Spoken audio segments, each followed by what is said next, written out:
In this video, we are going to continue working with y equals mx plus b slope-intercept form. We're going to learn how to use it to make a graph quickly without needing to do a table first. We're going to learn how to solve for the x and y intercepts without graphing. We're going to learn how to write rules for horizontal and vertical lines. And then we're also going to see how to test if a point is on a line, once again, without needing to graph. All right, so let's say that we have the rule y equals 2/3 x plus 5, and we want to graph it quickly. We don't want to make a table. We don't have to do a bunch of calculations. We just want to graph it. So the first thing we're going to do, so step one, is to plot the y-intercept as a point. So I can see that right here. That's 5. That's equivalent to the point 0, 5. So I'm going to plot that 1, 2, 3, 4, 5.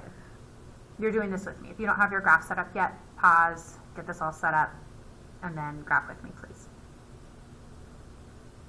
Okay, so the second step is use the slope as the rise over the run. Right? We remember that that's the same as our delta y over delta x.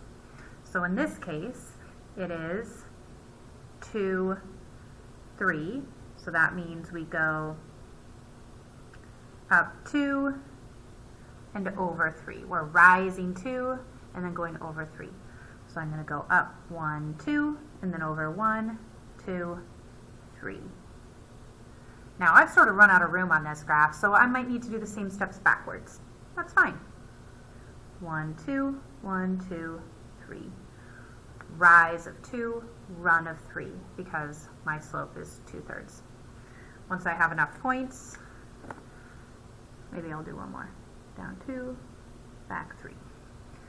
Then I can draw my line, and ta-da.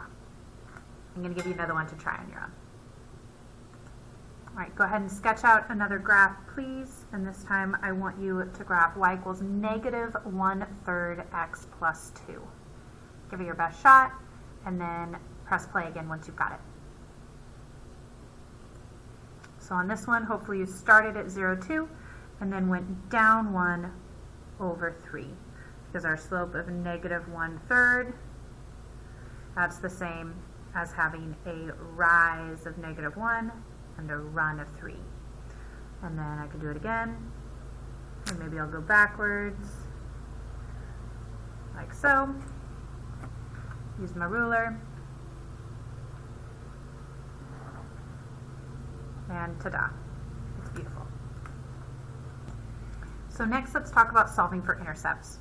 So think about what form is an intercept always going to be in? Well, the x-intercept, that's always when y is 0. So the x-intercept is always going to be some number 0, because it's x, y for a coordinate point. The y-intercept, that's always when x is 0, so that's always going to be 0, and then some number. I hope that makes sense. So let's say we have the rule y equals 4x minus 2, and I ask you, what are the intercepts? Well, what we're going to do is we're first going to plug in 0 for x, and then we're going to plug in 0 for y, or the other order. So to find out what the x-intercept is, I'm going to plug in 0 for y. So for the x-intercept, that means y equals 0. And so I'm going to do 0 equals 4x minus 2, and I'm going to solve.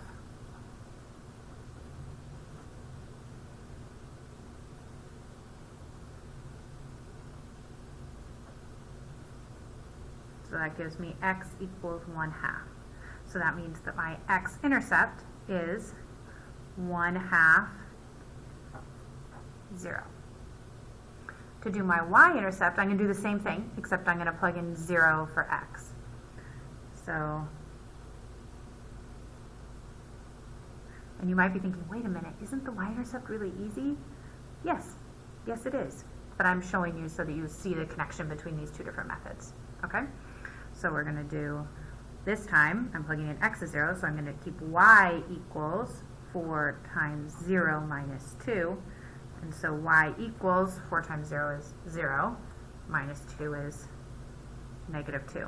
So my point is 0, negative 2. And I already basically taught you that, right? I taught you just to recognize that number as being the y-intercept.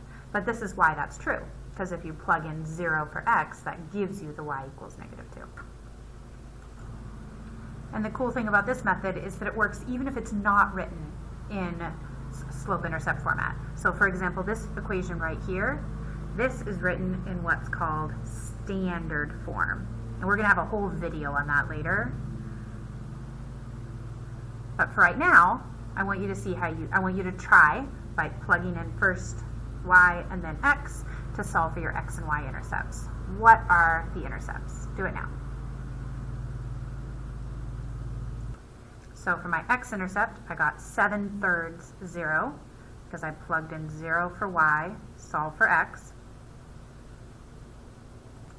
So you get, and then for the y-intercept, you plug in 0 for x, you get 7 equals 3 times 0 plus 2y, solve, and you get y equals 7 halves. So your y-intercept is 0, 7 halves. All right, next let's talk about horizontal and vertical lines. So many of you have figured this out for yourself, but I just want to make it really, really clear what to do with these. So if, let's say we had a line here, and I'm going to make it a different color so it's easy to tell that it's not the axis, because that's the hard thing about those. Okay, so pink line. What is the equation of that line? How do I find the slope of that? That's like, what on earth am I supposed to do? Well, let's think about it carefully. If we were to make a table for xy, it's going to be a pink table, pink xy. Well, when x is 1, 2, 3, 4, when x is negative 4, what happens with y? Well, y is 0 there. I also have negative 4, 1. I also have negative 4, 2. I also have negative 4, 3. I also have all these negative ones down here. Negative 4, negative 1. Looks like no matter what I do with y, I'm always getting negative 4 as my x. So that means that my rule is just x equals negative 4. That's it. That's how you write the rule when it is a vertical line like that. I had to think for a while about whether that was vertical or horizontal. Okay, then let's say you have one going the other way. Let's say this one is right here.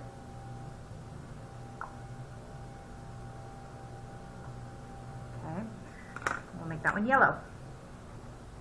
Yay for color coding. Okay, and then we'll make a little table for that guy. Maybe should have started with this one, might make a little bit more sense. So in this one, let's say x is 0, y is 3, x is 1, y is 3, x is 2, y is 3. Do we see a pattern? No matter what happens, it is always going to be 3. So that means that our rule is y equals 3. You could also think about this one as making sense because it's sort of like it has a slope of 0, right? If you took any two of these points and did a slope formula, you'd end up with 0. Everything would just cancel. And so then all you're left with is a y-intercept. Hopefully that makes sense.